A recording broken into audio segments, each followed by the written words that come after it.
Hello everyone, welcome to nursing chronicles YouTube channel. आज की इस वीडियो में हम नॉर्सेट 5 के लिए कुछ इंपॉर्टेंट मल्टीपल चॉइस क्वेश्चन को देखेंगे। सबसे फर्स्ट क्वेश्चन है हमारा, the client is diagnosed in the emergency department with A detached retina in the left I. The nurse should do which of the following first. एक client है जो कि emergency department में आया है, उसे डायग्नोस होता है लेफ्ट आई के अंदर रेटाइनल डिटैचमेंट। ऐसी कंडीशन के अंदर नर्स को सबसे फर्स्ट क्या करना चाहिए? Option A, apply compresses to the eye.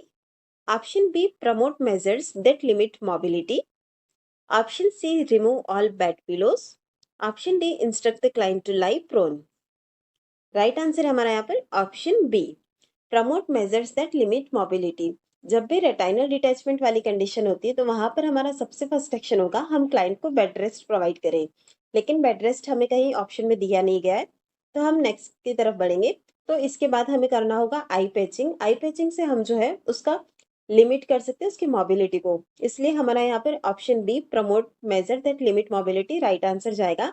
लेकिन जब भी हम आई पैचिंग कर रहे हैं तो हमें आई को ज्यादा कंप्रेस नहीं करना है, सुपरफिशियली पेचिंग करनी है उसकी। नेक्स्ट क्वेश्चन है, an antenatal women had ROM यानी कि rupture of membrane at 34 weeks and does not progress to labour. Finding reveal oligohydramnios, which of the following possible infection can occur. एक एंटीनेटल वुमेन है जिसका rupture of membrane 34 weeks पे हुआ था, लेकिन जो लेबर है वो प्रोग्रेस नहीं हो रहा है।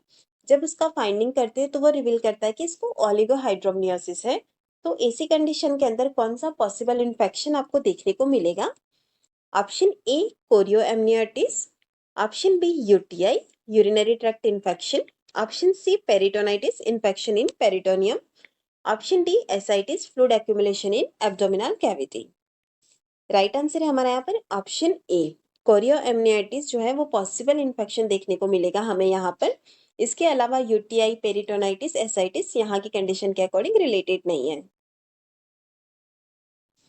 नेक्स्ट क्वेश्चन है, in which position should the nurse place the infant to examine the thyroid gland. Infant का जब भी थायराइड ग्लैंड का एग्जामिन कर रहे हैं तो ऐसी कंडीशन में नर्स कौन सी पोजिशन के अंदर इन्फेंट को प्लेस करेगी? Option A, prone position. Option B, supine position. Option C, standing position. Option D, sitting position. Right answer है हमारा यहाँ पर ऑप्शन बी, सुपाइन पोजीशन, क्योंकि यहाँ हमें क्वेश्चन में बताया गया कि इन्फेंट है तो इन्फेंट के लिए सुपाइन पोजीशन होती है। वहीं अगर हमें यह क्वेश्चन में दिया होता कि एडल्ट का एग्जामिन करना है तो उसके लिए हम सिटिंग पोजीशन देते हैं। थायराइड ग्लैंड हमारी नेक में सिचुएटेड ग्लैंड होती है। जैसा कि आप यहाँ इस इमेज में भी देख रहे हैं, यह थायराइड ग्लैंड एग्जामिनेशन का इमेज है। यहाँ पर नेक के अंदर जो सिचुएट है आपकी थायराइड ग्लैंड, उसका पैल्पेशन करके एग्जामिन किया जा रहा है। नेक्स्ट क्वेश्चन है, the nurse is instructing the client about post operative care following cataract removal. What position should the nurse teach the client to use. एक क्लाइंट है जिसका कैटरेक्ट रिमूवल का सर्जरी हुआ है, इसके पोस्ट ऑपरेटिव इंस्ट्रक्शन के अंदर नर्स कौन सी पोजीशन के लिए क्लाइंट को कहेगी? Option A, remain in a semi Fowler position. Option B, place the head in a dependent position. Option C, lie on the operative side. Option D, position the feet higher than the body. Right answer है हमारा यहाँ पर option A, remain in a semi Fowler position. यहाँ पर हम head को dependent position में रखने के लिए भी नहीं कहते हैं। पेशेंट को हमेशा अनऑपरेटिव साइड में सोने के लिए बोलते हैं, ना कि ऑपरेटिव साइड में। और यहाँ पर कोई स्पेशल इंडिकेशन भी नहीं है जहाँ पर कि आपको फिट को बॉडी से हायर साइड रखना पड़े। कैटरेक्ट की सर्जरी के बाद हम पेशेंट को कुछ स्पेशल इंस्ट्रक्शन देते हैं पोस्ट ऑपरेटिव केयर के रूप में। सबसे फर्स्ट है हमारा, वियर आई शील्ड एज एक्सपेक्टेड। उन्हें हमें कहना है कि आई शील्ड पहननी है। सेकंड है, avoid lying on operative side, जो कि हम ऑप्शंस में भी देख चुके हैं, ऑपरेटिव साइड हम पोजीशन नहीं देते हैं। थर्ड पॉइंट है हमारा, avoid activities that increases IOP. यहाँ पर सर्जरी के बाद आईओपी यानी कि इंट्राऑक्यूलर प्रेशर जो है वो इंक्रीज होने के चांसेस बढ़ जाएंगे अगर यह लिफ्टिंग, स्ट्रेनिंग जैसी एक्टिविटीज ज्यादा होगी तो। फोर्थ पॉइंट है हमारा, एंटीबायोटिक ड्रॉप्स, जिससे कि हम इन्फेक्शन को प्रिवेंट कर सके, और कॉर्टिकोस्टेरॉइड ड्रॉप जो कि डिक्रीज करेगी इन्फ्लामेशन को। इसके अलावा पोजीशन पता ही आपको, बैक टू अनऑपरेटिव साइड देना है with the head of the bed elevated 30 to 45 degree. Next question है when providing care to patients with thrombocytopenia the nurse must avoid aspirin because it. एक थ्रोम्बोसाइटोपेनिया वाला पेशेंट है, उसे care provide करते वक्त aspirin देना अवॉइड करेंगे क्योंकि सबसे फर्स्ट आपको पता होना चाहिए कि थ्रोम्बोसाइटोपेनिया क्या चीज है।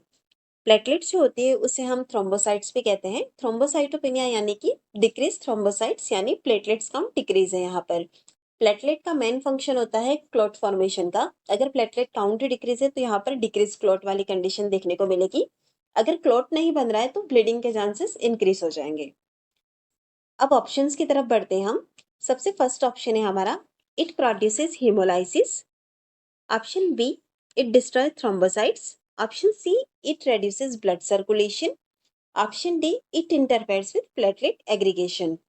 राइट आंसर है हमारा यहाँ पर option D it interferes with platelet aggregation. Aspirin जो है जिसे कि एसिटाइल सैलिसाइक्लिक एसिड भी कहते हैं, यह एक एंटीप्लेटलेट एजेंट होता है जो कि इंटरफेयर करता है प्लेटलेट एग्रीगेशन के अंदर। इसलिए अगर किसी पेशेंट को थ्रोम्बोसाइटोपेनिया है तो वहां पर एस्पिरिन देना कॉन्ट्राइंडिकेटेड होता है।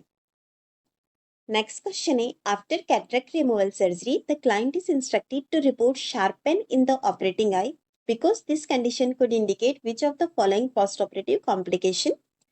एक कैटरेक्ट रिमूवल सर्जरी के बाद में क्लाइंट को इंस्ट्रक्ट किया जाता है कि अगर उसे ऑपरेटिंग आई के अंदर शार्प पेन हो रहा है तो उसे रिपोर्ट करना होगा, क्योंकि यह कंडीशन किस पोस्ट ऑपरेटिव कॉम्प्लिकेशन से इंडिकेटेड है यह आपको बताना है। Option A detached retina. Option B prolapse of the iris. Option C intraocular haemorrhage. Option D extra capsular erosion. Right answer आपका यहाँ पर ऑप्शन सी इंट्राओक्युलर हेमरेज। अगर सडनली शार्प पेन हो रहा है ऑपरेटिंग आई के अंदर तो आपको इमीडिएटली फिजिशियन को इन्फॉर्म करने की जरूरत है, क्योंकि यहाँ पर इंट्राओक्युलर हेमरेज की कंडीशन हो सकती है। नेक्स्ट क्वेश्चन है when you come across a person lying unresponsive on the road your first action should be. एक रोड पे अनरिस्पॉन्सिव पर्सन आपको मिल रहा है, ऐसी कंडीशन के अंदर सबसे फर्स्ट एक्शन आपका क्या होना चाहिए। Option A make the person to lie on one side. Option B call an ambulance and start CPR. Option C make the person to sit. Option D leave the person to awake himself. यहाँ पर हमारा right answer होगा option A make the person to lie on one side. सबसे first हमें unresponsiveness on the road side हमें condition मिलती है तो वहां पर हमारा फर्स्ट प्रायोरिटी होगा कि हम उसे सेफ प्लेस पे रखें। सेकेंड प्रायोरिटी में हम करेंगे call an ambulance and start CPR. Next question है एक coronary artery disease patient in the cardiac ward complain of sudden onset of breathlessness and his blood pressure is 156 mm of Hg. As a nurse, which nursing action you will perform first? एक coronary artery disease का patient है जो कि cardiac ward के अंदर admit है। वो हमें कंप्लेन करता है सडनली ऑनसेट है उसे ब्रेथलेसनेस की कंडीशन और उसका जो बीपी है वो है 156। ऐसी कंडीशन के अंदर एज ए नर्स सबसे फर्स्ट एक्शन हमारा क्या होगा। Option A administer IV morphine to reduce anxiety. Option B provide high Fowler position. Option C send an ABG sample. Option D call the ICU for availability of ventilator. Right answer है हमारा यहाँ पर option B provide high Fowler position. सबसे first as a nurse हम उसे high Fowler position provide करेंगे, क्योंकि इस पोजिशन के अंदर जो डायफ्राम होता है वो डिप्रेस हो जाता है और वो चेस्ट एक्सपेंशन मैक्सिमम प्रोवाइड करता है, जिससे कि ब्रेथलेसनेस से उसे थोड़ा सा कंफर्ट मिल सके। Next question is the nurse assisted with the birth of a newborn. Which nursing action is most effective in preventing heat loss by evaporation? Newborn baby के बर्थ के लिए एक नर्स असिस्ट कर रही है। कौन सा ऐसा इफेक्टिव मैनर होगा जिससे कि आप प्रिवेंट कर सकते हैं हीट लॉस। इवापोरेशन से जो हीट लॉस होता है उसको प्रिवेंट कर सकते हैं। Option A warming the crib pad. Option B turning on the radiant warmer. Option C closing the door and windows. Option D drying the infant with a warm blanket. Correct answer है हमारा यहाँ पर option D drying the infant with a warm blanket. हमसे question में पूछा है कि evaporation से आप हीट लॉस को कैसे प्रिवेंट कर सकते हैं। हीट लॉस जो होता है वो चार तरह से होता है, radiation, conduction, convection and evaporation. Radiation से मैक्सिमम हीट लॉस 60% के अप्रोक्सीमेटली होता है। हमें क्वेश्चन में इवापोरेशन से रिलेटेड पूछा था तो उसका राइट आंसर जाएगा हमारा option D drying the infant with a warm blanket. हमें इन्फेंट को ड्राई करना है वार्म ब्लैंकेट के साथ में। नेक्स्ट क्वेश्चन है the most significant sign of respiratory distress in preterm baby is. Preterm baby के अंदर रेस्पिरेटरी डिस्ट्रेस का कौन सा सिग्निफिकेंट साइन देखने को मिलता है? Option A bradycardia, option B barrel chest, option C nasal flaring, option D none of above. Right answer हमारा यहाँ पर option C nasal flaring. Barrel chest जो होता है वो सीओपीडी वाली कंडीशन के अंदर देखने को मिलता है।